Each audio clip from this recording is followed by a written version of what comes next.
pagi teman-teman semua. Selamat datang di podcast kita pada pagi hari ini.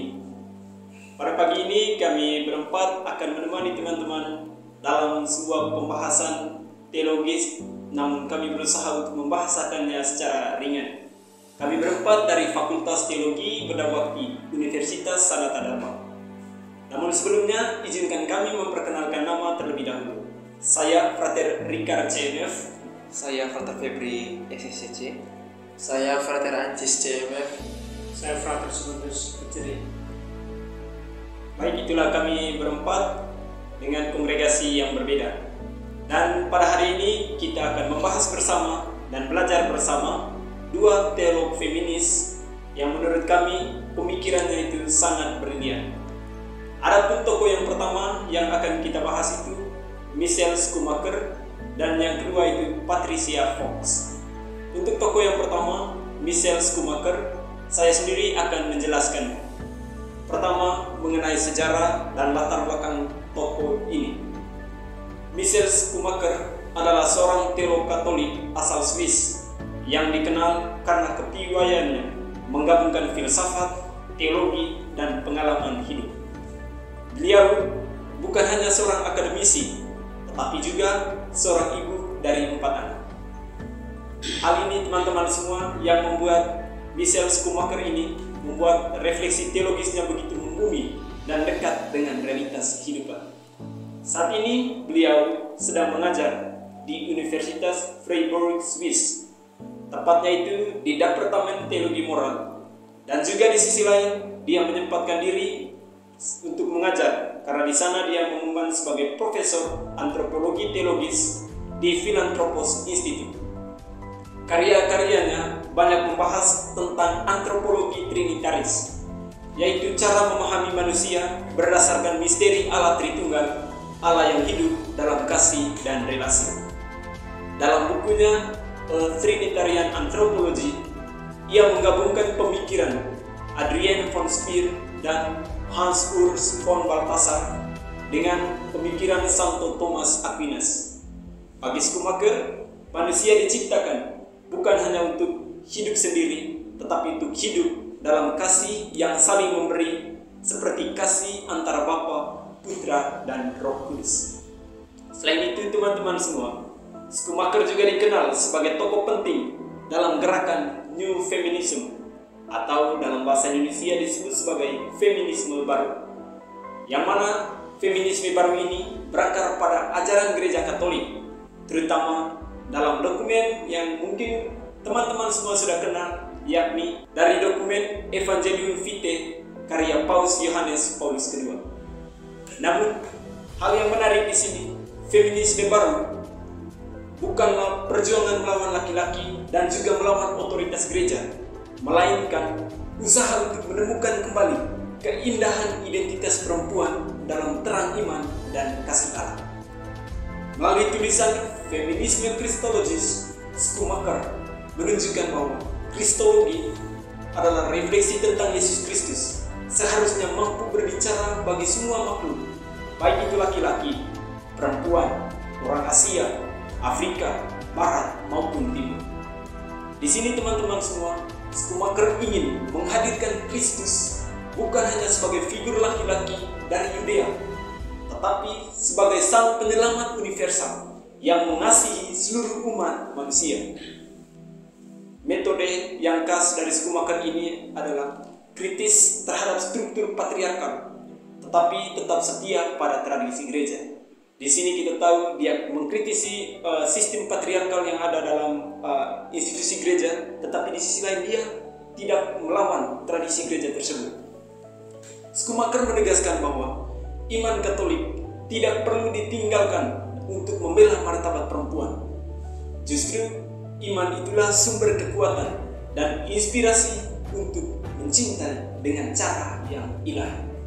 Lewat hidup dan karyanya, Michelle Schumacher mengingatkan kita bahwa menjadi teolog sejati berarti menyatukan pengetahuan dan kasih, berpikir dengan akal, tetapi juga hati yang berakar pada kasih Tritunggal. Selanjutnya teman-teman, mungkin dari antara kita ada yang bertanya, kira-kira apa apresiasi sekaligus kritis kelompok sekaligus kritik kelompok terhadap pemikiran dari Schumacher ini.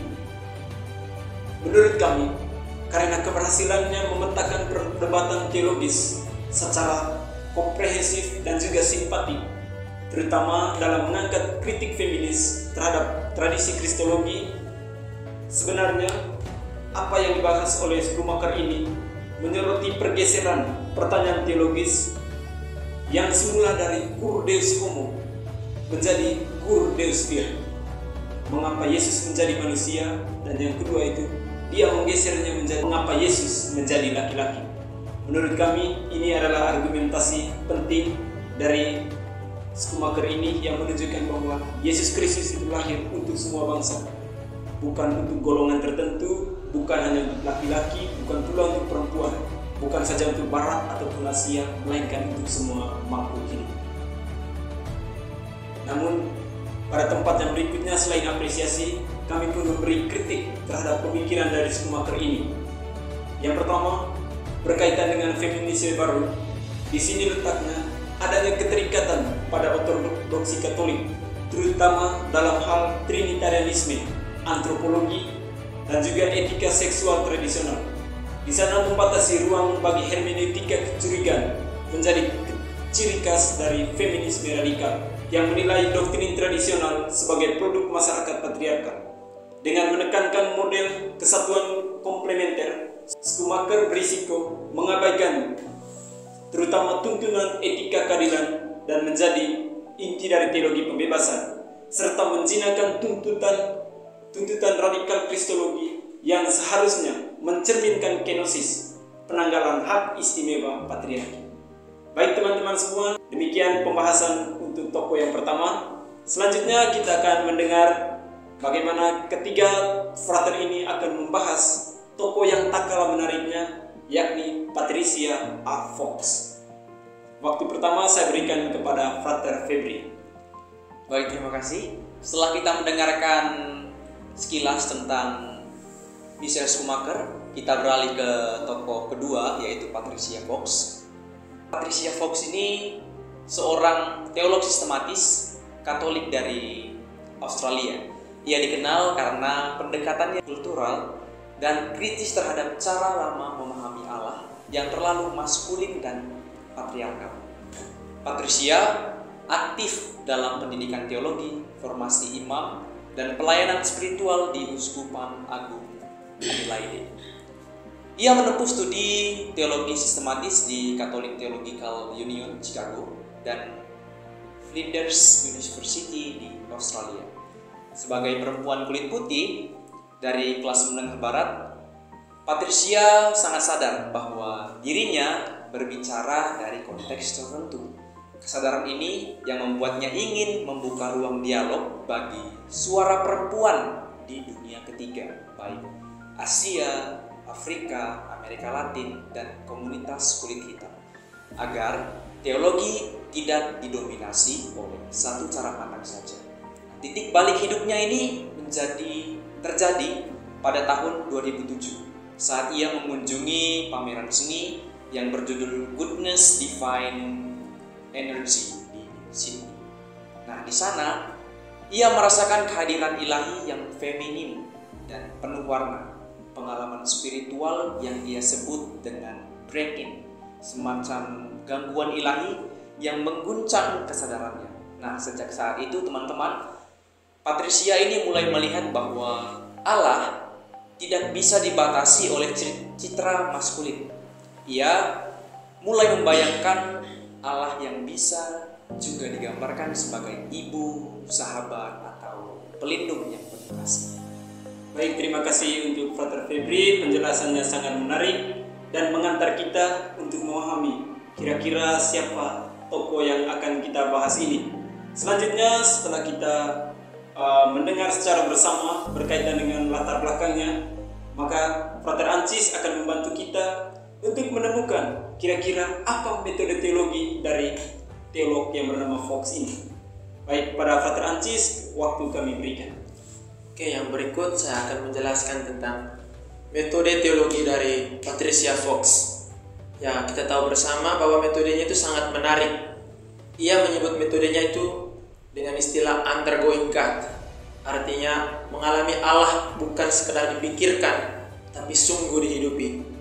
Ia tidak ingin teologi berhenti di kepala, tetapi sampai ke hati dan pengalaman hidup nyata. Metodenya mencakup 4 ciri utama. Yang pertama, hermeneutika kritis feminis, yakni membaca ulang tradisi gereja sambil menyadari bias gender di dalamnya. Lalu yang kedua, pendekatan interkultural, yakni membuka ruang bagi pengalaman iman perempuan dari seluruh dunia. Yang ketiga, spiritualitas internasional. Di sana menekankan bahwa Allah hadir dalam kehidupan sehari-hari, terutama dalam penderitaan perempuan yang terpinggirkan. Lalu yang keempat, adanya rekonstruksi linguistik dan simbolik, yakni menggunakan metafora feminim untuk Allah agar bahasa iman lebih seimbang dan manusiawi. Dalam refleksi tentang Tritunggal, Patricia Fox sangat menekankan konsep koinonia atau persekutuan dan perikoresis, yaitu saling menghuni. Dan ia melihat bahwa cara ini jauh lebih cocok untuk menggambarkan Allah sebagai komunitas kasih yang hidup, bukan hanya sosok yang jauh dan berkuasa sendirian. Model ini juga lebih dekat dengan pengalaman perempuan global yang terbiasa hidup dalam relasi, kerjasama, dan saling mendukung. Baik, terima kasih untuk Frater Ancis karena telah menjelaskan kepada kita seperti apa kekasan berteologi dari tokoh yang telah kita bahas, yakni Fox. Selanjutnya teman-teman semua, kita akan ditemani oleh Frater Secundus untuk mengetahui kira-kira apa argumen dasar pemikiran kristologi trinitaris dari teolog bernama Fox ini. Kepada Frater Secundus, waktu kami berikan. Teman-teman, setelah kita mendengar pembahasan tentang metode yang digunakan oleh Patricia Fox, mari kita masuk pada inti pemikirannya. Ada 5 poin. Poin yang pertama itu masalah kristologis feminis. Pertanyaan sentral atau pertanyaan utama bukan lagi cur deus homo atau mengapa Allah menjadi manusia, melainkan cur deus vir, mengapa Allah menjadi laki-laki. Jika inkarnasi dipahami secara esensialis sebagai inkarnasi maskulinitas, maka perempuan secara ontologis dikecualikan dari citra Kristi atau imago Kristi. Lalu poin yang kedua, Tritunggal sebagai teologi pembebasan. Doktrin Tritunggal harus dipahami sebagai ekspresi cinta relasional yang membebaskan dari segala bentuk penindasan, termasuk seksisme, rasisme, dan eksploitasi ekologis. Dalam perspektif ini, Tritunggal bukan entitas metafisik yang statis, melainkan misteri persekutuan yang dinamis dan transformatif. Lalu poin yang ketiga, kritik terhadap feminisme baru. Fox secara implisit mengkritik pendekatan seperti yang diusung oleh Elizabeth Schumacher yang berusaha mempertahankan ortodoksi Katolik melalui model komplementaritas karena berisiko mereproduksi hierarki gender. Menurut Fox, komplementaritas seringkali berfungsi sebagai justifikasi bagi subordinasi perempuan, terutama ketika dikaitkan dengan peran Maria sebagai penerima pasif. Poin yang keempat, kenosis patriarki. Fox mengadopsi gagasan bahwa inkarnasi Kristus mengandaikan kenosis atau pengosongan diri yang harus diperluas menjadi kenosis patriarki. Artinya Tritunggal yang sejati adalah Allah yang secara radikal menanggalkan hak istimewa maskulin dan membawa ruang bagi kepenuhan keberadaan perempuan dalam relasi ilahi. Lalu poin yang kelima, universalitas keselamatan. Jika Tritunggal adalah misteri keselamatan universal, maka citra Allah tidak boleh dibatasi oleh gender. Perempuan harus diakui sepenuhnya sebagai imago Dei dan imago Christi, bukan hanya sebagai mitra reseptif dari laki-laki, melainkan sebagai subjek penuh dalam persekutuan ilahi. Fox menutup refleksinya dengan mengutip Catherine Mori Lacuna. Mungkin di bidang teologi manapun tidaklah lebih penting untuk diingat daripada dalam teologi Trinitarian bahwa objek yang kita renungkan adalah subjek lain, yaitu Allah yang tanpa henti mengejar kita untuk menjadi mitra dalam persekutuan. Baik, terima kasih untuk Frater Secundus. Selanjutnya kami akan menjelaskan kira-kira apa apresiasi sekaligus kritik yang kelompok berikan kepada pemikiran dari Patricia A. Fox. Oke, sekali lagi saya akan menjelaskan apresiasi dari pemikiran Patricia A. Fox ini. Patricia menawarkan kontribusi teologis yang penting dan berada dalam wacana Trinitarian kontemporer melalui pendekatan feminis yang inklusif, interkultural, dan berbasis pengalaman. Apresiasi utama patut diberikan atas keberaniannya menginterogasi representasi maskulin eksklusif dan doktrin Tritunggal yang selama berabad-abad telah berfungsi sebagai fondasi teologis bagi struktur patriarkal di gereja dan masyarakat. Fox di sini tidak hanya mengkritik tetapi juga merekonstruksi imajinasi Trinitarian dengan membuka ruang bagi citra, metafora, dan pengalaman ilahi yang feminim dan multikultural. Salah satu kekuatan utama Fox terletak pada metodologinya yang experience based dan interkultural. Ia secara eksplisit mengintegrasikan suara perempuan dari Asia, Afrika, dan juga Amerika Latin dan komunitas kulit hitam, sehingga menghindari jebakan universalisme Barat yang sering mengabaikan kekayaan teologis global Selatan. Pendekatannya terhadap Tritunggal sebagai koinonia atau persekutuan dan perikuresis yang memberikan fondasi ontologis relasional yang selaras dengan pengalaman perempuan akan relasi, saling memberi, dan keadilan. Fox juga patut diapresiasi karena menolak dikotomi antara Tritunggal imanen dan ekonomis, sejalan dengan warisan Catherine Mori Lacuna, dan menegaskan bahwa kehidupan Tritunggal adalah kehidupan kita, dinamis, transformatif, dan membebaskan. Untuk catatan kritis dari tokoh ini, kelompok melihat bahwa meskipun visioner, pemikiran Fox tidak luput dari tantangan teologis dan metodologis. Pertama, meski ia menolak androsentrisme, upayanya untuk memperkenalkan citra feminim bagi Allah, termasuk bagi Bapa dan Putra, berisiko terjatuh ke dalam esensialisme gender terbalik. Jika maskulinitas Yesus dianggap problematis karena dianggap ontologis, maka feminisasi Tritunggal juga berpotensi mengukuhkan kategori gender sebagai esensi ilahi yang justru bertentangan dengan prinsip apofatik bahwa Allah melampaui segala kategori manusiawi termasuk gender. Yang kedua, meskipun Fox mengkritik feminisme baru yang berpegang pada model komplementarianitas atau seperti yang diusung oleh Schumacher, ia kurang memberikan alternatif yang jelas dalam hal antropologi Trinitarian. Jika Tritunggal adalah paradigma bagi relasi manusia, bagaimana relasi gender di antara manusia harus diatur tanpa jatuh ke dalam individualisme liberal atau relativisme budaya. Di sini Fox menekankan kenosis patriarki, tetapi tidak cukup mengartikulasikan bagaimana kenosis ini berpotensi dalam struktur gereja, sakramen, atau etika sosial konkret. Oke, terima kasih untuk Frater Ancis karena sudah membahas kira-kira apa kritik dan juga apresiasi yang kelompok berikan. Selanjutnya, untuk menutup sebagai kesimpulan dari kelompok terhadap tokoh Patricia A. Fox, waktu kami berikan kepada Frater Febri. Secara keseluruhan, Patricia Fox ini memberikan sumbangan berharga bagi pembaruan teologi Trinitarian melalui lensa feminis yang kritis, inklusif, dan transformatif.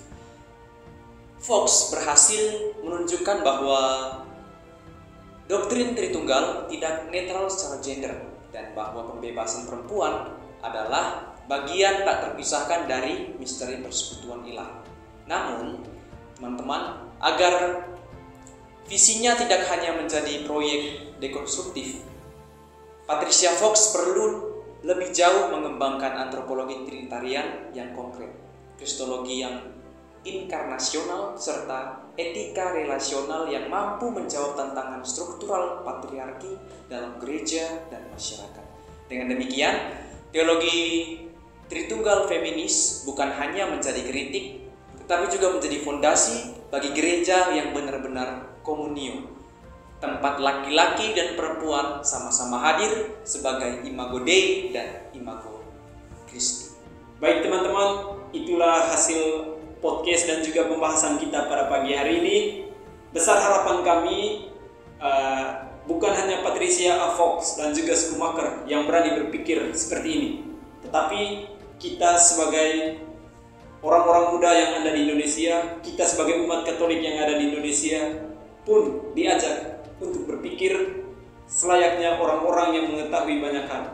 Kita harus tahu bahwa bukan hanya Patricia A. Fox dan juga Schumacher yang berani berpikir seperti itu, melainkan juga kita bisa. Sekian saja dari kami, salam jumpa dan kami mengucapkan limpah terima kasih banyak.